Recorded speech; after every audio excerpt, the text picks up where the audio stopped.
नमस्कार दोस्तों। मैं विवेक मिश्रा एक बार फिर से आपके समक्ष लाइव हुआ हूँ।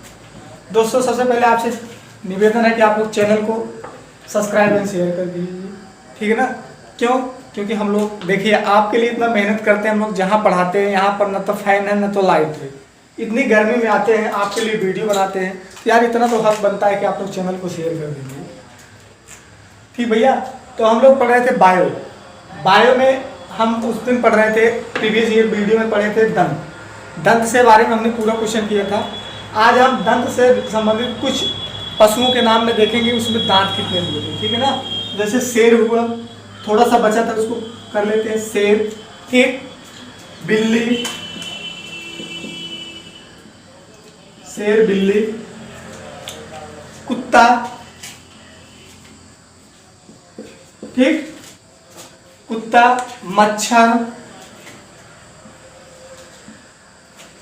मगरमच्छ,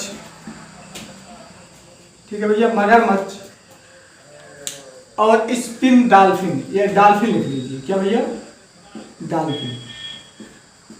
इनके दांतों की संख्या हम जान लेंगे कितने दांत होते हैं, ठीक है ना। समझ आ रहा है सबको, ठीक। तो डॉल्फिन में कितने होते हैं, 252, 252। शेर में कितने होते हैं, शेर में 30 दांत होते हैं। कितने होते हैं भैया, 30 दांत होते हैं। कितने होते हैं, 30 दांत होते हैं, ठीक। कुत्ता में 28 होता है बच्चों में, पिल्लों में, ठीक है ना। 28 कितना होता है पिल्लों में, और वयस्क कुत्तों में कितना होता है, 42 होता है, 42, ठीक, 42। इसी प्रकार आई बात समझ में, बिल्ली में कितना होता है, बिल्ली में सॉरी एक कुत्ता में रहेगा, एक इसमें रहेगा, कुत्ता में रहेगा 28 और 42, ठीक। बिल्ली में कितना रहेगा, बिल्ली के बारे में भी जान जाएंगे। बिल्ली में होता है 26, शिशु में 26 कितना होता है, शिशु में होता है, और 30 कितना होता है, वयस्क में होता है। 30 कितना होता है, वयस्क में होता है, ठीक। मच्छर में कितना दांत होता है, मच्छर में 47 दांत होता है, 47। और मगरमच्छ में हमारा कितना होता है, मगरमच्छ में होता है 82। ये चीजें आपको उस दिन नहीं बताई गई थी, आज बताई गई हैं।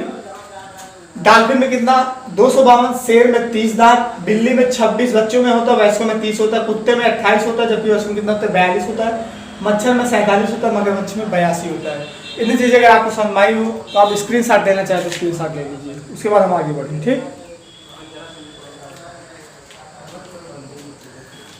बिटाइंस को फटाफट लाइव आ जाइए भैया, इतना मेहनत किया जाता है आपके लिए, आप लोगों का इतना दायित्व तो बनता है कि आप लोग चैनल को सब्सक्राइब कर दीजिए, ठीक। चलिए आज हम पढ़ते हैं जिह्वा के बारे में। किसके बारे में, टंग के बारे में। जिह्वा का काम क्या होता है, जिह्वा का काम होता है स्वाद को क्या करना, प्रसारित करना। जैसे जिह्वा के ही कारण आपको मीठा लगता है, खट्टा लगता है, तीखा लगता है ना। फिजिक्स में क्वेश्चन भी पूछा जाता है कि क्या कारण है कि गर्म सूप ठंडी सूप की अपेक्षा अधिक स्वादिष्ट लगता है। आप लोग जानते हैं किसके कारण होता है, पृष्ठ तनाव के कारण होता है। किसके कारण, पृष्ठ तनाव, ठीक। तो जिह्वा टंग बोलते हैं। सबसे पहले जिह्वा में क्या होता है, स्वाद कलिकाएं होती है। क्या होता है, स्वाद कलिकाएं होती है। क्या होता है भैया, स्वाद कलिकाएं होती हैं। क्या होता है, स्वाद कलिकाएं होती हैं, ठीक।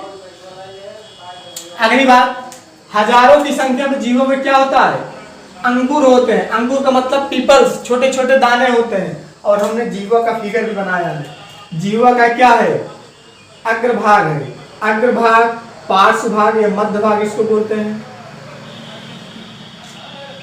इसको क्या बोलते हैं, पश्च भाग। इसको क्या बोलते हैं भैया, पश्च भाग बोलते हैं।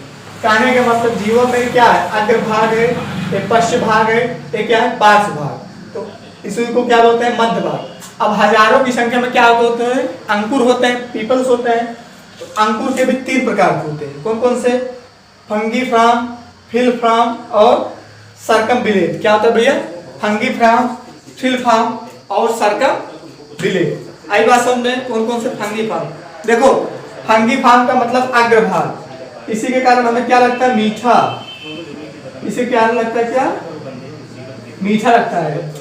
वस्तु में क्या लगती है, मीठा लगती है। स्वादिष्ट पदार्थ में क्या लगता है, मीठा लगता है। दूसरा है आपका फिलफार्म, क्या है भैया? फिलिफार्म। इसके कारण वस्तु में क्या लगती हैं? खट्टी लगती है। क्या लगती है? खट्टी। कहने का मतलब दही हुई किसके कारण होता है? इसी फिलफार्म के कारण होता है। वस्तु में क्या लगती है? खट्टी लगती है। मध्य भाग के कारण ही कोई चीज हम खाते हैं तो हमें कैसा लगता है? खट्टा लगता है। आई बात यहाँ तक समझ में? कोई डाउट किसी को? तीसरा हमारा है सर्कमबिलेट। क्या है भैया? सर्कमबिलेट। सर्कमबिलेट के कारण वस्तु में क्या आती है? कड़वी लगती है। कड़वी कैसी लगती है? कड़वी। मतलब इसके कारण क्या होता है? कड़वी लगती है। आई बात यहाँ तक समझ में? तो जीवा के बारे में हमने पढ़ा। क्या पढ़ा? जीवा में स्वाद कलिकाएं पाई जाती हैं। इसमें हजारों की संख्या में क्या होते हैं? अंकुर होते हैं। ठीक, अंकुर। अंकुर का मतलब क्या होता है? पीपल्स। पीपल्स 3 प्रकार के होते हैं। फंगीफॉर्म जिसे हम अग्रभाग बोलते हैं, फिलफॉर्म जिसे हम मध्य भाग या पार्श्व भाग बोलते हैं, तीसरा है सर्कमबिलेट जिसे हम क्या बोलते हैं? पश्च भाग या पश्च भाग बोलते हैं। अब देखो, अग्रभाग के कारण या फंगीफॉर्म के कारण ये वस्तु में कैसी लगती है? मीठी लगती है। पार्श्व भाग के कारण वस्तुओं में कैसी लगती है? खट्टी लगती है। खाद्य पदार्थ कैसे लगते हैं? खट्टी लगती है। सर्कमबिलेट इसका मतलब पश्च भाग, इसके कारण वस्तुओं में क्या लगती है? कड़वी लगती है। देखो फिर से बता दे रहे हैं, जीवा हमको डॉक्टर नहीं बनना है, हमको सिर्फ टारगेट देखना है। इसलिए फैट टू फैट चीजें पढ़नी है, ज्यादा विस्तृत में हमको नहीं पढ़ना है। जो एग्जाम में पूछे जा रहे हैं वही क्वेश्चन आप पढ़िए, ठीक है ना।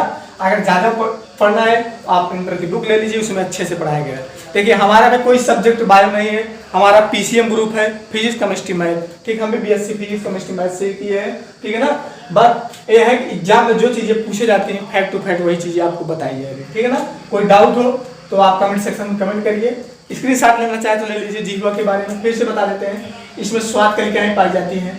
हजारों की संख्या में क्या होता है? अंकुर पाए जाते हैं। अंकुर का मतलब 3 प्रकार के होते हैं, फंगीफॉर्म, फिलफॉर्म और सर्कमबिलेट। फंगीफॉर्म को अग्रभाग बोला जाता है जिसके कारण वस्तु में क्या लगती है? मीठी लगती है। दूसरा फिलफॉर्म, फिलफॉर्म को पार्श्व भाग बोला जाता है जिसके कारण वस्तु में क्या लगती है? खट्टी लगती है। और तीसरा है सर्कमबिलेट जिसके कारण वस्तु क्या लगती है? कड़वी लगती है। स्क्रीनशॉट लेना चाहिए ले लीजिए।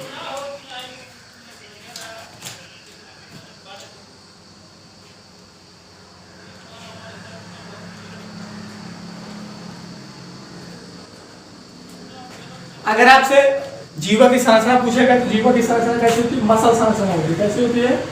मसल संरचना। क्योंकि इसमें मांस ही पाया जाता है ना, हड्डी थोड़ी पाई जाती है, अस्थियां नहीं पाई जाती। कैसी संरचना होती है? मसल संरचना होती है। स्क्रीनशॉट लेना चाहे तो ले लीजिए, उसके बाद हम आगे बढ़ेंगे। ठीक, तो चलिए देखते हैं अगला भाग है हमारा।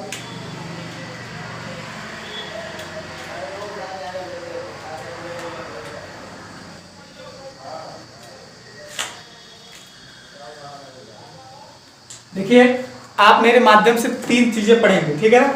एक साइंस पढ़ेंगे आप, उसके बाद आप रीजनिंग पढ़ेंगे, उसके बाद आप करंट की क्लास मिलेगी। करंट क्लास जल्दी आएगी, उसका आप दिक्कत मत लीजिए आप लोग, ठीक है ना। लेकिन आप लोग चैनल को क्या कर दीजिए? सब्सक्राइब एंड शेयर कर दीजिए, ठीक है ना। क्योंकि हम लोग जहाँ पढ़ाते हैं ना तो लाइट है ना तो फैन है, ठीक है ना।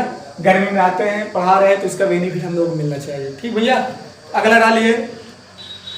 अगला टॉपिक है हमारा ग्रास नली। क्या है? ग्रास नली।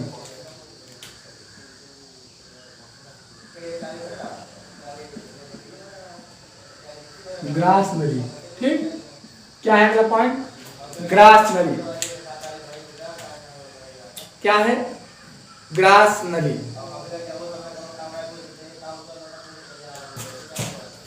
देखो ग्रास नली का काम क्या होता है? मुख गुहा से, मुख गुहा से क्या भैया? मुख गुहा से भोजन, मुख गुहा से भोजन आमाशय तक। कहां तक? आमाशय तक। मुख गुहा से भोजन आमाशय तक जिस नली के द्वारा जाता है, जिस नली के द्वारा जाता है उसे क्या कहा जाता है? ग्रास नली कहा जाता है। क्या कहा जाता है? ग्रास नली कहा जाता है। कहने का मतलब मुख गुहा से भोजन आमाशय तक जिस नली के द्वारा जाता है उसे क्या कहा जाता है? ग्रास नली कहा जाता है। ग्रास नली का मतलब ऐसे होता है, एक क्या है हमारा? आमाशय है, ठीक। ये क्या हमारा? आमाशय है। ये क्या भैया? आमाशय है हमारा।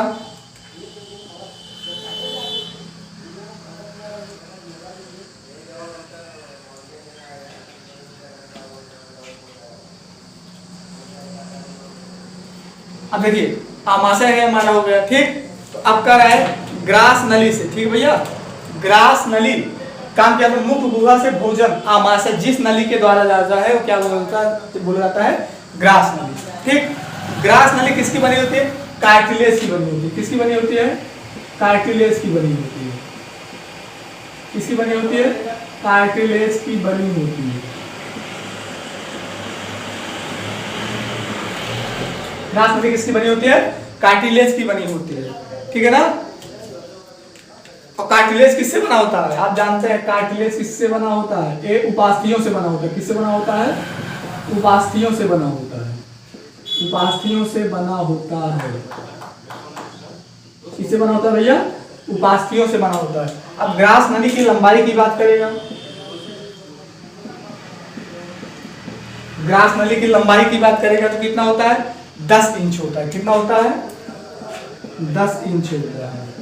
कितना होता है भैया, 10 इंच होता है, ठीक। आई बात समझ में।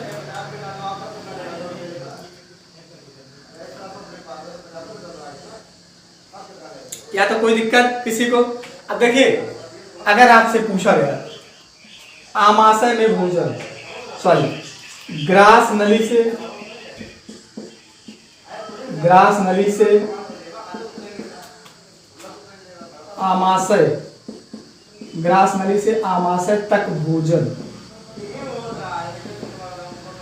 कहने का मतलब ग्रास नली से मुख गुहा से आमाशय तक भोजन, ठीक है ना। ग्रास नली से आमाशय तक भोजन क्रमाकुंचन गति, क्रमाकुंचन, क्रमाकुंचन गति से जाता है। आई बात समझ। आपसे क्वेश्चन पूछा गया कि मुख गुहा से आमाशय तक भोजन किस गति से जाता है, तो ग्रास नली से आमाशय तक भोजन किस गति से जाता है, क्रमाकुंचन गति से जाता है। क्रमाकुंचन का गति मतलब धीरे धीरे सरकते हुए जाता है। और एक चीज आप जाने, ग्रास नली में कोई भी एंजाइम नहीं पाया जाता है, ठीक ना। अब देखिए आप देखते हैं कि ये एक आमाशय हमारा है, ये क्या है, आमाशय है। यहाँ पर एक वाल्व लगा है, क्या लगा है, वाल्व, वाल्व लगा है। क्या लगा है भैया, वाल्व लगा है। वाल्व का काम क्या होता है, इस वाल्व को क्या बोला जाता है, इस वाल्व का नाम है एपिग्लाटिस वाल्व। एपी दिखाई दे रहा है भैया, ग्लाटिस वाल्व, एपिग्लाटिस वाल्व, ठीक है ना। इस वाल्व का क्या नाम है, एपिग्लाटिस वाल्व, एपिग्लाटिस वाल्व, ठीक भैया। एपिग्लाटिस वाल्व, एपिग्लाटिस वाल्व का काम क्या होता है, एपिग्लाटिस वाल्व का काम होता है, इसका काम होता है श्वास और भोजन को, श्वास और भोजन को अंदर ले जाना, अंदर ले जाना, ठीक। कहने का मतलब जब हम हवा लेते हैं और ये भोजन लेते हैं, एपिग्लाटिस वाल्व क्या होता है, ओपन हो जाता है, और जब अंदर चला जाता है भोजन तो क्या हो जाता है, क्लोज हो जाता है, ठीक है ना। मतलब एपिग्लाटिस वाल्व का काम क्या होता है, श्वास और भोजन को अंदर ले जाना और बाहर ले जाना, ठीक। आई बात समझ में। तो हम ग्रास नली के बारे में पढ़े। ग्रास नली किसकी बनी होती है, कार्टिलेज की बनी होती है। कार्टिलेज किसकी बनी होती है, उपास्थियों का बना होता है। ग्रास नली का काम क्या होता है, मुख गुहा से आमाशय तक भोजन जिस नली के द्वारा जाता है उसे क्या बोला जाता है, ग्रास नली बोला जाता है। लंबाई कितनी होती है, 10 इंच होता है। अब देखिए ग्रास नली से आमाशय तक भोजन किस गति से जाता है, तो क्रमाकुंचन गति से जाता है, और एक किस वाल्व से जुड़ा होता है, एपिग्लाटिस वाल्व से जुड़ा होता है। आई बात समझ में, मिटा दें इसको, ठीक, मिटा रहे हैं, ठीक।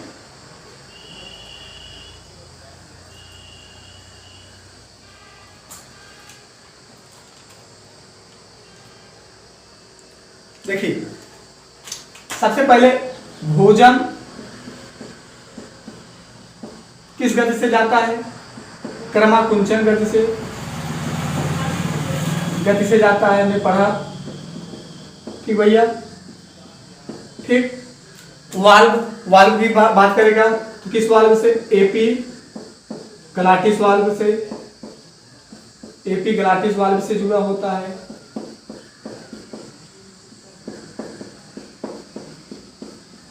ठीक। तीसरा पॉइंट जो बताने जा रहे हैं बहुत इंपॉर्टेंट है, ठीक है ना। तीसरा पॉइंट हमारा बहुत इंपॉर्टेंट है। तीसरा पॉइंट भैया क्या है, बहुत इंपॉर्टेंट है। इस नली पर, इसमें गुरुत्वाकर्षण का कोई प्रभाव नहीं पड़ता, कोई प्रभाव नहीं पड़ता। ठीक भैया, कहने का मतलब इस नली, ग्रास नली पर गुरुत्वाकर्षण का कोई भी प्रभाव नहीं पड़ता। कोई डाउट किसी को? ठीक, हमने बताया ग्रास नली के बारे में। ग्रास नली किसकी बनी होती है? कार्टिलेज की बनी होती है। इसका काम क्या होता है? आमाशय तक भोजन को पहुंचाने में जिस नली की उपयोग किया जाता है उसे क्या जाता है? ग्रास नली कहा जाता है। ग्रास नली किससे बनी होती है? कार्टिलेज की बनी होती है। कार्टिलेज किसकी बनी? उपास्थि होती है। ठीक है भैया, आई बस में, क्योंकि ग्रास नली कैसे होती है? लचीला होता है। कैसा होता है भैया? लचीला होता है। कैसा होता है? लचीला होता है। मतलब एक क्या होता है? फ्लेक्सिबल होता है। क्या होता है भैया? फ्लेक्सिबल होता है। कहने का मतलब फ्लेक्सिबल मतलब जो ओपन और क्लोज दोनों हो जाए। ठीक है ना, लचीला होता है। कैसा होता है? लचीला होता है। और भोजन किस गैस से चलता है? तो कर्माकुंचन गैस से जाता है। और किस वाल्व से जुड़ा होता है? एपिग्लाटिस। किस वाल्व से? एपिग्लाटिस वाल्व से जुड़ा होता है। इसमें गुरुत्वाकर्षण का कोई भी प्रभाव नहीं पड़ता। यहाँ तक बात समझ आई? कोई दिक्कत? कहने का मतलब इस वाल्व का काम क्या होता है? इस वाल्व का काम खोलना या बंद करना होता है। क्या होता है? खोलना या बंद करना। ठीक भैया, इतनी चीजों का अगर आप स्क्रीनशॉट लेना चाहते हैं स्क्रीनशॉट ले लीजिए। ठीक, और अगर बात करेगा तो जिराफ की, अगला पॉइंट है जिराफ की ग्रास नली। जिराफ की ग्रास नली सबसे लंबी होती है, सबसे लंबी होती है। भैया, जिराफ की ग्रास नली क्या होती है? सबसे लंबी होती है। कहने का मतलब हमने पढ़ा ग्रास नली। ग्रास नली भैया क्या होता है? मुख गुहा से भोजन आमाशय तक जिस नली के द्वारा जाता है उसे क्या बोला जाता है? ग्रास नली। इसकी लंबाई कितनी होती है? 10 इंच होता है। एक किसकी बनी होती है? कार्टिलेज की बनी होती है। कार्टिलेज उपास्थि से बना होता है। ठीक है ना, कैसा होता है? लचीला होता है। किस वाल्व से जुड़ा होता है? एपिग्लाटिस वाल्व। किस वाल्व से? एपिग्लाटिस वाल्व। किस वाल्व से? तो हम क्या जानते हैं? एपी भैया, एपिग्लाटिस वाल्व। किस वाल्व से? एपिग्लाटिस वाल्व से। इसका काम क्या होता है?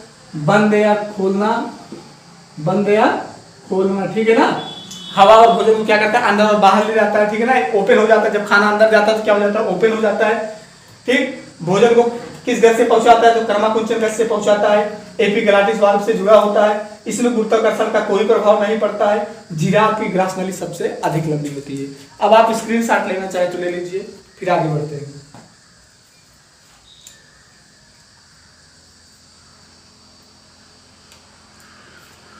मिटाया जाए भैया। ठीक, कृपया आप लोग चैनल को सब्सक्राइब एंड शेयर कर दीजिए।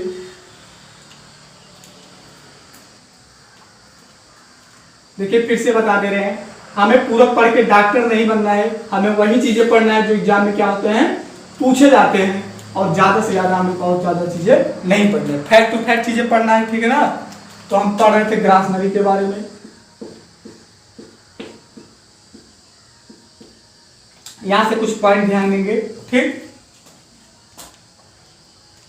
पहला पॉइंट है ग्रास नली में,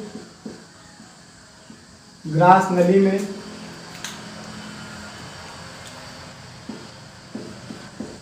कोई भी एंजाइम, कोई भी एंजाइम, देखिए एंजाइम के बारे में बात करेंगे। सभी एंजाइम प्रोटीन होते हैं भैया। क्या होता है? सभी एंजाइम क्या होते हैं? प्रोटीन होते हैं। सभी एंजाइम क्या होते हैं? प्रोटीन होते हैं। और एंजाइम पहचानने का तरीका क्या होता है देखेंगे। देखो, जिस शब्द के अंत में ओज लगा हो, ओज क्या लगा हो? ओज लगा हो, वो हमारा क्या है? कार्बोहाइड्रेट। क्या है? कार्बोहाइड्रेट। क्या है भैया? कार्बोहाइड्रेट। ठीक, जिस शब्द के अंत में क्या लगा हो? ओज लगा हो, क्या है? कार्बोहाइड्रेट। और जिस शब्द के अंत में एज लगा हो, एज लगा हो, क्या होता है? एंजाइम होता है। क्या होता है? एंजाइम होता है। आई बात समझ में? ओज लगा होगा जैसे माल्टोज, फ्रैक्टोज, ग्लूकोज। ठीक है ना, और एज लगा हो तो क्या होता है? एंजाइम, जैसे माल्टेज। ठीक, आई बात समझ में? तो हमने बताया आपको, क्या बताया? इसको मिटा दें। ठीक, हमने क्या बताया आपको कि ग्रास नली में कोई भी एंजाइम क्या होता है, स्रावित नहीं होता है।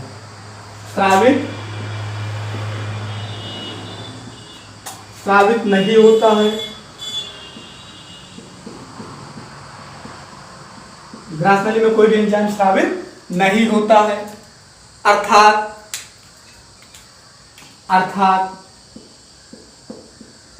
ग्रास नली में भोजन का पाचन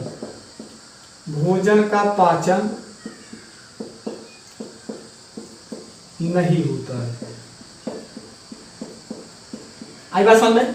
करेक्ट, ग्रास नली में कोई भी एंजाइम स्रावित नहीं होगा। जब एंजाइम नहीं स्रावित होगा तो कहां से भोजन का पाचन होगा, अर्थात ग्रास नली में भोजन का पाचन नहीं होता है। तो ग्रास नली में क्या होता है, हम जानते हैं क्या होता है। ठीक, तो हम देखेंगे इसमें क्या होता है। इसमें एक विशेष प्रकार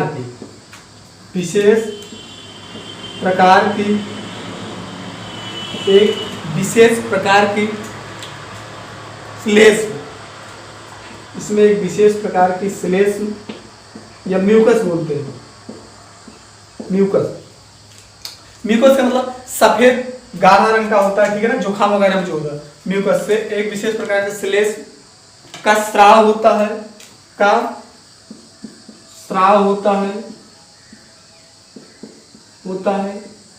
इसका काम क्या होता है, जो कि भोजन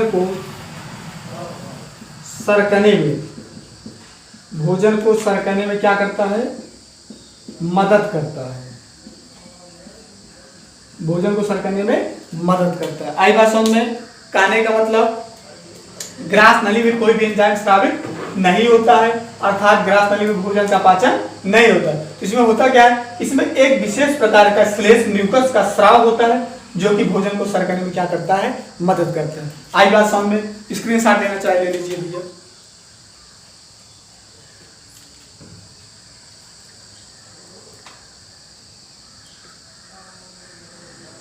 ठीक, तो आज हमने पढ़ा ग्रास नली।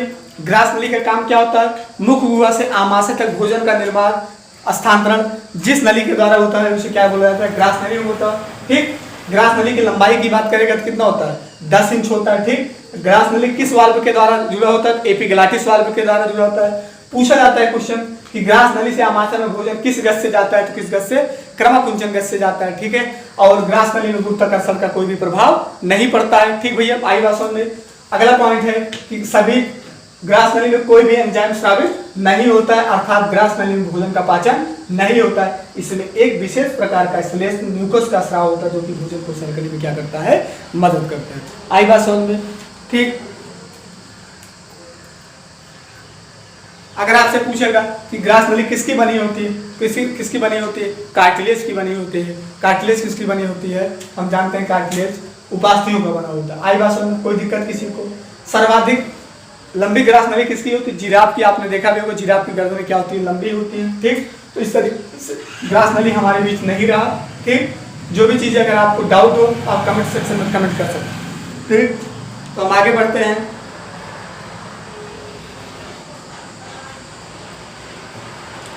ठीक, क्या हो गया, आगे बढ़िए। आप लोग मेरे चैनल को शेयर एंड सब्सक्राइब कर दीजिए। ठीक, अगला हमारा है आमाशय। क्या है, आमाशय। आमाशय क्या है, आमाशय है। आमाशय क्या होता है, यह एक थैलीनुमा संरचना होती है। क्या होती है, थैलीनुमा हमने बताया था, आमाशय के बारे में आपको बताया ही था, ऐसे होता है। ठीक,